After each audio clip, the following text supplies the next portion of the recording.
से कहीं दूर का सफर करना हो या फिर पास का, रास्ता समझ ना आ रहा हो, तो ऐसे में जो टपरी वाले भैया होते हैं या रोड साइड जो पनवाड़ी वाले भैया होते हैं वो बड़ा काम आते हैं, क्योंकि वो हमें रास्ता गाइड कर देते हैं और हम आसानी से अपनी मंजिल पर पहुंच जाते हैं। लेकिन उसके बाद इस सारे सफर में एक नई एंट्री होती है, एक नई चीज की, जिसका नाम है जीपीएस। यस, घर के पास कहीं जाना हो, दूर कहीं जाना हो, बस मंजिल पर पहुंचा देता है और ये तब बताता है कि कितना ट्रैफिक है, कितने बजे पहुंच जाएंगे और सबका काम आसान हो चुका है। लेकिन आप जो स्क्रीन पर इस समय देख रहे हैं ये आधा अधूरा पुल। यस, यानी जीपीएस ने किसी लोगों को पहुंचाया और वो इसके भरोसे रह गए और ऐसे में उनकी जान चली गई। एक इंसान की नहीं बल्कि तीन मौतें हुई हैं। यस, वो भी सिर्फ जीपीएस की वजह से। क्या कभी आप सोच सकते हैं कि जीपीएस भी इस तरीके का रास्ता आपको दिखा सकता है जिस रास्ते पर चलकर आपको अपनी जान से हाथ धोना पड़े? ये घटना है उत्तर प्रदेश के बरेली की। 24 नवंबर की सुबह करीब 9:30 बजे फरीदपुर थाने पर एक कॉल आया। खबर दी गई कि खलर आबू गांव में रामगंगा नदी के बीच एक गाड़ी गिरकर क्षतिग्रस्त हो गई है। कॉल आते ही फरीदपुर पुलिस पर बदायूं जिले के दातागंज थाने की पुलिस मौके पर पहुंची और वहां देखा जो पुल अभी अंडर कंस्ट्रक्शन है वहीं से कार गिरती है और कार के परखच छोड़ चुके हैं।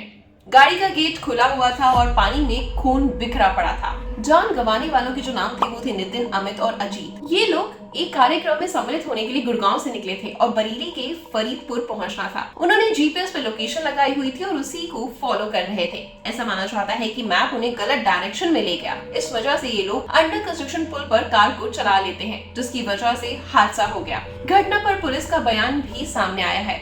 सुनिए, मौके पर जाकर देखा गया तो एक वैगनार कार जो कि टैक्सी से ऐसी दिखती है वो एक अंडर कंस्ट्रक्शन पुल पर जा पहुंची और ऐसे में फील होता है कि कार अपनी पूरी रफ्तार के साथ आगे बढ़ रही थी, लेकिन जो कार चालक थे, जो 3 लोग थे उसके अंदर, उनको पता ही नहीं चला कि वहां पुल एंड हो रहा है, क्योंकि जीपीएस ने पुल का रास्ता तो बताया बट ये नहीं बताया कि वो अंडर कंस्ट्रक्शन पुल है। यानी पुल काफी पहले ही खत्म हो चुका था, लेकिन उनको लगा वो पुल काफी आगे तक जाएगा और उनको उनकी मंजिल तक पहुंचा देगा, लेकिन पुल वही एंड हो गया और उसके नीचे थी काफी बड़ी नदी। तो गाड़ी एकदम से पुल से नदी में जा गिरी और इतनी बुरी तरीके से गिरी कि गाड़ी के खड़पच्चे उड़ गए और साथ में जो 3 लोग उसमें सवार थे उनकी मौत हो गई और वो नदी का जो पानी था वो पूरा खून से भर गया। वहाँ मौके से 3 लोगों के शव निकाले गए हैं जिनकी मौके पर ही मृत्यु हो जाना प्रतीत हो रही है।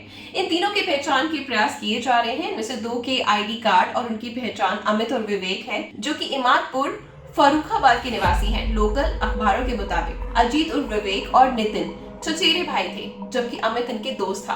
गुड़गांव में अमित की सिक्योरिटी एजेंसी है। अजीत जो था उसी एजेंसी में ऑपरेशन एग्जीक्यूटिव था और जो नितिन था वो ओला चलाता था। तीनों लोग अजीत और नितिन की चचेरे बहन की शादी में जा रहे थे। अजीत और नितिन के रिश्तेदार ने बताया कि ये लोग मेरी बेटी की शादी में आ रहे थे। उन्होंने सोचा होगा कि जीपीएस अगर ऑन नहीं करेंगे तो रास्ता कैसे पहचान पाएंगे, क्योंकि ये लोग गुड़गांव से आ रहे थे। अजीत और नितिन की एक और रिश्तेदार ने जानकारी दी कि उन्होंने घटना का जिम्मेदार प्रशासन को बताया है। उन्होंने कहा कि प्रशासन कितनी बड़ी लापरवाही है, ये जो अपराध हुआ है उन्हीं की गलती की वजह से हुआ है। एक्चुअली में जो ये पुल है वो 1.25 साल से ही ऐसे ही अधूरा बना पड़ा है। पहले एक दीवार बनाई गई थी लेकिन वो टूट चुकी है। इसके बाद यहाँ पर कोई भी वार्निंग का बोर्ड तक नहीं लगाया गया, ना कोई ठोस एक्शन लिया गया। देश की बड़ी विनम्रता है कि जब तक किसी की जान नहीं जाती, कोई दुर्घटना नहीं होती, तो उस पर कोई काम नहीं होता। फिर सरकारें दोबारा अपनी नींद में चली जाती हैं। फिर चाहे घटे में कोई बच्चा ही क्यों ना गिर जाए, चाहे उसकी मौत ही क्यों ना हो जाए। आप भी आए दिन देखते होंगे कि आपके आसपास इतने बड़े बड़े खड्डे होते हैं कि कई बार रात के समय जो हम अपनी व्हीकल में जा रहे होते हैं, चाहे वो स्कूटी हो गई, बाइक हो गई या फिर गाड़ी,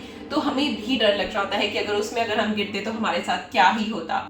तो बस मैं आपसे भी यही कहना चाहूंगी कि आप भी सावधान रहें, सतर्क रहें। अगर आप भी जीपीएस के भरोसे किसी नए रास्ते पर जा रहे हैं तो गाड़ी की जो स्पीड है वो नॉर्मल रखें, क्योंकि कैसे किसी को पता होगा कि जिस पुल पर चले हैं वो आधा अधूरा बना हुआ है। तो बस यही है, आपकी जान की जिम्मेदारी सिर्फ आपके हाथों में है, क्योंकि अगर आप सरकार के भरोसे रहेंगे तो इन तीनों की तरह मारे जाएंगे।